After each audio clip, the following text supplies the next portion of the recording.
The screen on Emiko's desk was the first thing she checked every morning, before the light outside had fully decided what color it wanted to be. 17 colored dots moved across a topographic map of the island's interior. Each one a collar, each collar an animal she had spent years learning to read from a distance. She knew them by the shape of their movement, the rhythm of their stops, the particular way each one traced the same paths through the forest year after year. Taro was behind her, pulling the storm shutters on the east-facing window. The wood swollen from last night's rain and resistant in the way old things are resistant. Outside, the wind had not yet arrived. But the pressure had changed, the way the air sat against the skin, heavier, closer, like a held breath. Emiko watched the dots. 16 of them moved northwest in a loose cluster, the way the Y group always moved when the forest told them to hurry. One did not. She leaned forward.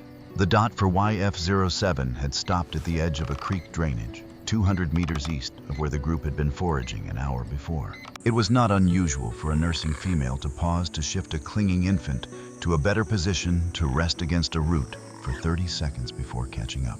Emiko had logged that behavior dozens of times. But the group was moving fast now, northeast along the ridge, and the gap between YF07's signal and the rest of the cluster was widening. She watched the screen for another full minute. The dot did not move. The group continued without it. When the whole forest is running, there is only one reason a mother stops. Yakushima receives more rain than almost anywhere else in Japan. Not because of its size, but because of its shape. A single mass of granite rising sharply from the sea, forcing every weather system that passes to climb and cool and give up everything it carries before it can move on. The forests that grow from this arrangement are old in a way that is difficult to explain to someone who has not stood inside them. The cedar trees measuring their age in centuries, the undergrowth so dense and layered that the ground itself seems to breathe. The Y group had lived in the same section of this forest for as long as the field station's records went back, which was longer than Emiko had been alive. They were not a large group, 23 individuals, when she had arrived 6 years ago, 21. Now the kind of small losses that accumulate quietly and are recorded without ceremony.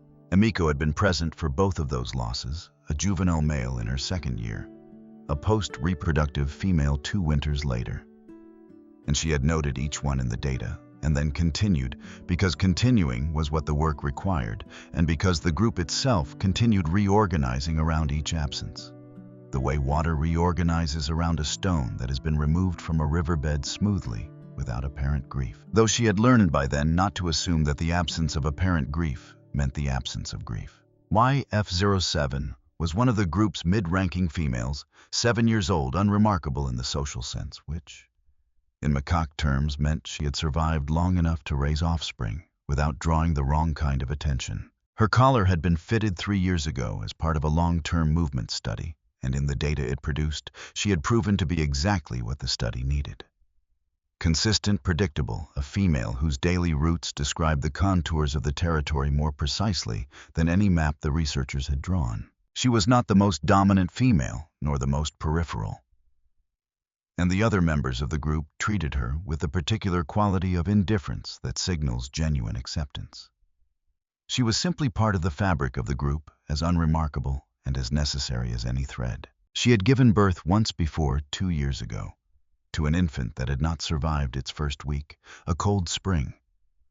A mother still young and inexperienced in the specific physical demands of nursing, and an infant that had simply not been strong enough for the combination of conditions it had entered. Emiko had recorded the birth and the death in the same month's field notes 4 lines apart. This time, 6 weeks ago, the birth had gone differently.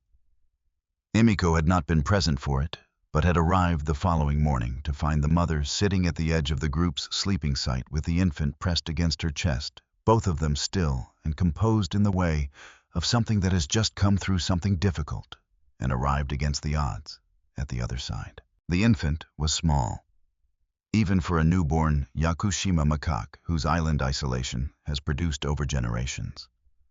A body slightly smaller than their mainland relatives. A difference measurable in grams that carries no disadvantage in the forests they evolved for, but which in the first weeks of life places a narrower margin between warmth and cold, between sufficient contact and not enough. Emiko had noticed the size on that first morning and had returned the following day and the day after, watching from the distance. The protocol required tracking the small weight on the mother's chest with the same attention she brought to the collar data, looking for the signs that would tell her whether this infant was gaining ground or losing it. By the end of the second week, she had concluded it was gaining. By the end of the fourth, she had stopped watching it specifically and begun watching it the way she watched everything else, as part of the whole picture, one element among many, which was the only sustainable way to do this work across years without the weight of it becoming unmanageable. She pulled on her rain jacket now, not because the rain had started, but because the sky had the texture of something about to break. And she had been on this island long enough to know that the gap between almost and already could close without warning. Taro looked up from the shutter. She told him they had time for one pass to check the eastern drainage, confirm the signal, and be back before the first bands arrived. He did not argue, which she took as agreement, or at least as the kind of silence that functions the same way. Taro had been on the island for 14 months, long enough to understand the weather, and short enough that the forest still surprised him. In small ways, a sound he hadn't catalogued yet, a species of fern he would crouch to examine while Emiko waited without impatience, because she remembered being the person who crouched. The path into the forest from the field station's back door was one she had walked so many times that her feet found the roots and the dips in the ground without her eyes having to consult them. A knowledge stored somewhere below, thought in the muscles rather than the mind. The cedars on either side of the path were enormous, and still their canopies so high that the space between the trunks felt like the interior of something architectural, a cathedral built without intention by centuries of growth. The wind that was coming had not yet reached this depth of the forest, but it was arriving at the edges. She could hear it in the upper canopy, a sound like water running over stone moving closer. The animals knew it before she had left the cabin. The birds had gone quiet first, then the insects, and by the time she and Taro stepped onto the path, the forest had the quality of a room from which everyone has just left, present in its structure, emptied of its life. 200 meters in, she stopped and listened. The forest sounds that are always present, insects, birds, the particular creak of old wood, under its own weight, had changed in texture, not gone, but flattened like a recording played at the wrong speed. Taro stopped beside her and heard it too. They stood without speaking for a moment, in the way that people do when the world around them has said something they both understood, but neither can translate into words. Then the first real gust came through the canopy. Not violent, not yet, but purposeful, stripping a cascade of small leaves from the upper branches and spinning them down through the light in slow, uneven spirals. 40 meters ahead, where the path descended toward the creek drainage, something moved in the undergrowth in a way that was not wind. Emiko moved toward it. At the base of a fallen cedar, its root plate exposed and pointing skyward like a wall of earth and stone, she found the infant.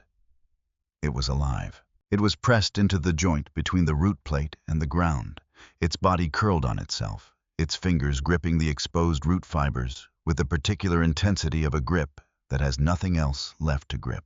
The mother was not there. The collar signal had come from this location, which meant the mother had been here, had stopped here.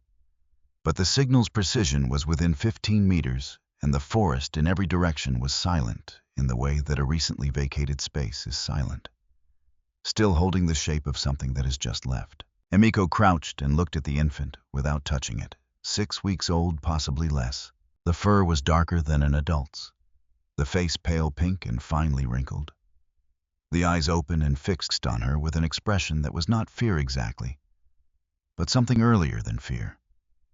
The wide, unguarded attention of an animal that has not yet learned which things in the world require caution. In the open air, with the temperature dropping and the wind beginning to find its way down through the canopy to the forest floor, a 6-week-old macaque has approximately 2 to 3 hours before the cold becomes the primary problem.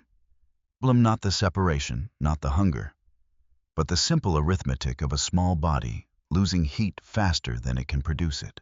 The wind came again, harder this time, and from the south now, which meant the storm had shifted. Taro said her name once. She already knew. The stillness arrived without announcement. The way the center of a typhoon always does, not gradually, but all at once. The wind simply stopping between 1 second and the next, leaving behind a silence so complete it had a texture of its own. Emiko and Taro had made it back to the cabin with the infant before the first wall had fully broken, moving fast along the path with the infant pressed against her chest. She remembered looking up once at the large cryptomeria that grew at the northwest corner of the cabin it had been listing slightly for 2 seasons. Its root system compromised by a slow drainage problem and in the last minutes of the approaching wind. It was listing more than slightly, its upper canopy swaying in an arc that was not comfortable to watch. She had noted it and kept moving. Inside, she sat in the chair nearest the small kerosene heater and did not put the infant down. It had stopped struggling almost immediately upon entering the warmth. The hyperextended urgency of its grip, beginning to ease as the heat of the cabin and the heat of her body communicated something the animal's nervous system could register, even if nothing else could. The infant's thermoregulation at 6 weeks was still largely dependent on contact, which meant that warmth and presence were for the moment the same thing. Taro moved around the cabin without being directed, opening and closing the cabinet above the utility sink, checking the emergency pack, reading the labels on things in the absent way of someone looking for something specific without being fully certain what it is. He found what he needed in the food supplies. A small tin of salt packets of sugar from a box of instant coffee, and he mixed them with warm water in a cup without being asked, measuring by some half-remembered logic, and brought it to Emiko with a dropper from the first aid kit. The infant did not take the dropper for a long time. It turned its face away, then turned it back, then regarded the dropper for an interval that felt much longer than it probably was, and then accepted a small amount, and then a small amount more. Taro sat on the floor against the wall and watched. Outside, the back wall of the storm announced itself against the cabin's north face like something that had been waiting for its turn, the sound rising quickly from a low background pressure to a full physical presence. The window shutters straining at their latches, the compromised cryptomeria outside, making a long, low sound that neither of them commented on. Emiko adjusted her position in the chair. The 7th such adjustment since she had sat down, small shifts of angle and pressure that operated below the level of decision, the body working through a problem the mind had not yet fully named. She did not sleep. Sometime in the middle hours of the night, Taro stood and crossed to the desk and looked at the radar screen. Not for any particular reason, or not one he could have named, but in the way that people check on things in the dark, simply because the checking is a form of staying present when there is nothing else to do. The dots were still motionless. All 17 of them, the whole Y group, scattered across the upper drainage in the positions they had reached before the storm overtook them.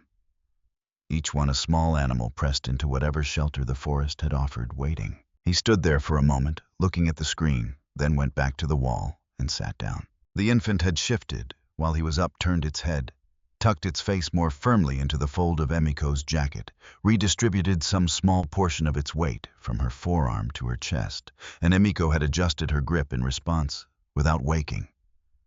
Or perhaps she had not been asleep. It was difficult to tell in that light, with that quality of stillness. The kerosene heater made its small, regular sounds. The storm pressed against the walls of the cabin the way the ocean presses against a hull, not trying to get in exactly, but asserting its presence, reminding everything inside of what was outside. At some point, the storm's direction shifted, and the sound against the cabin walls changed, pitch, lower, steadier, less like impact and more like weight, and Taro noticed the change, and Emiko noticed him noticing, and neither of them said anything about it. The infant breathed. The heater burned outside the island, absorbed the storm the way it had absorbed every storm before this one. The old cedars, bending without breaking the roots, holding in the sodden ground, the water running off every surface and finding its way down through the drainage toward the sea, which had sent it up in the first place, which is what the sea always does. The rain stopped before the light changed. For a stretch of time that felt longer than it was the forest. Held completely still, no wind, no water moving the darkness. outside the cabin windows. Absolute and uniform, the kind of dark that arrives only after everything that was making noise has finished. Then the birds began cautiously, one species at a time, testing the changed air, the way you test uncertain ground before committing your full weight to it. Emiko was already on her feet. She had been walking the length of the cabin for the last hour of the night, moving in slow circuits, with the infant held against her chest, not because the movement served the infant, but because stillness at that hour, with that much wakefulness in her body, was not available to her. The infant was warmer now, its grip having cycled through the night from desperate to exhausted to something closer to habitual, settled finally into the particular looseness of an animal that has arrived at a temporary truce with its circumstances without fully understanding them. Taro had the door open before she reached it. Outside, the forest had rearranged itself in the way that only storms can rearrange a forest branches across every path. The sharp smell of freshly broken wood everywhere, water still sheeting off every surface in thin silver lines, and the old cryptomeria at the northwest corner of the cabin, lying on its side across the ground, its root plate pointing skyward, enormous in the early gray light. Neither of them said anything about the tree. It had done what it was going to do, and now it was done, and there was something almost restful about the fact of it, the long-anticipated thing having finally arrived and resolved itself into a simple, manageable reality. A tree on the ground roots up a clear morning. Emiko walked the 200 meters to the eastern drainage without hurrying. The ground was soft and uncertain underfoot, each step requiring a small negotiation with the mud and the displaced material the storm had moved in the night. She gave her attention to the footing and let the other part of her mind do what it needed to do, which was not thinking exactly, but something more like listening, directed inward rather than outward, toward the question of what came next and whether she had done enough to make next possible. The path looked different after the storm. 2 small trees down across it, one completely blocking the way, so that she and Taro had to step over it carefully, testing the bark before committing weight. The wood still firm, but the bark slick with rain, and the moss that had grown on it for decades now disturbed and strange underfoot. The creek was running high and loud, in its drainage channel brown, with the soil the rain had moved from the upper slopes, and the sound of it was the loudest thing in the forest, now that the storm was gone, filling the silence the wind had left behind. At the base of the fallen cedar, where they had found the infant the evening before, Emiko stopped. She crouched and set the infant down on a patch of dry moss at the junction of the root plate and the ground, the same hollow roughly where it had been curled when she had first seen it, which felt important in a way she didn't try to articulate, as if the specificity of the location mattered to something she could not name. The infant sat for a moment in the position she had placed it, its posture slightly uncertain, certain the muscles of its back, not quite equal to the task of holding itself fully upright. 6 weeks old, still learning the basic work of its own body. She stood, stepped back 8 paces, and was still. Taro came to rest beside her without a word. The forest around them was beginning its recovery, the small sounds returning one at a time, a single bird somewhere in the middle canopy, the drip of water from the cedar branches above the creek maintaining its constant brown urgency in the near distance. The infant looked at the forest. Then it made a sound, not distressed, not loud. Something between a call and an orientation, the sound of a small animal trying to locate itself in space, testing the air for a response, the way you might test an echo in a room you have never been in before. Movement came from the northwest before the sound had fully left the air. A single animal moving fast and low along the creek bank, staying on the ground rather than the canopy in the way. Macaques move when speed is the only consideration, the mother, her collar antenna, catching a fraction of early light as she came around the last bend of the drainage and stopped. She stood very still. Her nose worked the air in short, deliberate movements, reading the information the night had deposited there. Rain-disturbed earth, the particular chemistry of a stressed infant, and underneath all of it, the scent that had been present on every surface of her life for 6 weeks. The one her body had been producing for precisely this purpose. The infant made the sound again. The distance between them closed in a movement too rapid to resolve, into separate steps arriving rather than crossing. And the mother put her face against the infant's face and held it there, not in any sequence that matched the greeting behaviors cataloged in 6 years of field notes, but in something that resisted being broken into components at all. Her hands found the infant's back.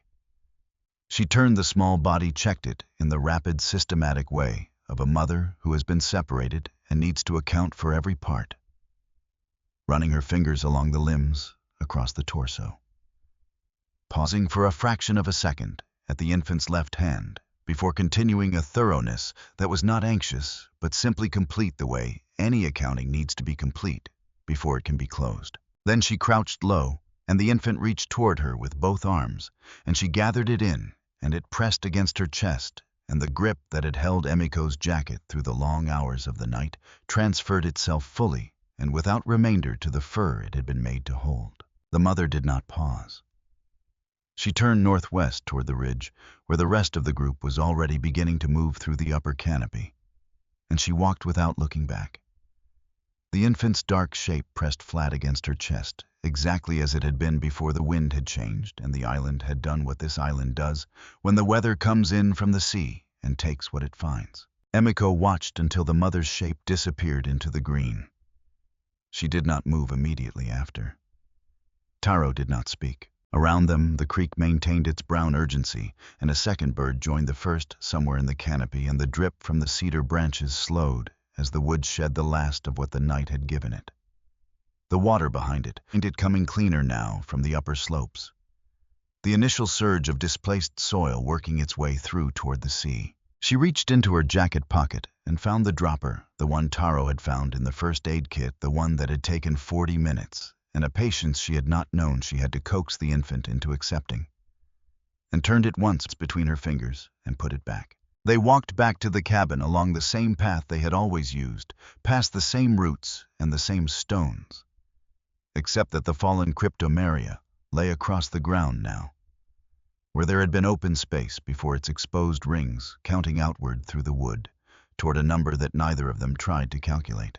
Emiko stepped over the tree and did not look back at it.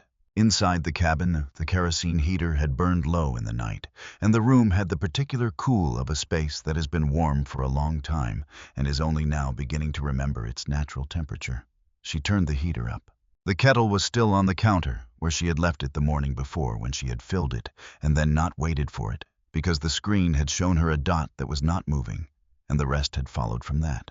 She filled it again now and set it on the burner. Taro opened his rain jacket and hung it on the hook beside the door and stood at the window looking out at the cedar line for a long moment before he turned and went to his desk and opened his own log and began to write. That afternoon, Emiko would open the incident log and record what had happened in the language the log required: coordinates, timestamps, collar data, meteorological conditions, the gap in YF-07's movement track and its resolution, and the entry would take its place in the long sequence of entries that constituted the official record of this group's life on this island. The record would be accurate. It would say almost nothing about what the night had actually contained. She stood at the window while the kettle heated, looking out at the cedar line where the Y group was already moving along the ridge in the restored order of a morning that had decided after everything to proceed as usual. The same routes, the same hierarchy, the same daily work of finding enough to eat in a forest that had provided enough for longer than any of them had been alive. Somewhere in that movement, at a position she could not see from where she stood, an infant was pressed against its mother's chest with a grip that would not slacken for hours, learning the way all young animals learn the most important things through the body, rather than the mind through contact, rather than instruction held. The kettle began. The island keeps no account of what passes in the dark. It only knows by the count it takes at first light whether everyone is still here.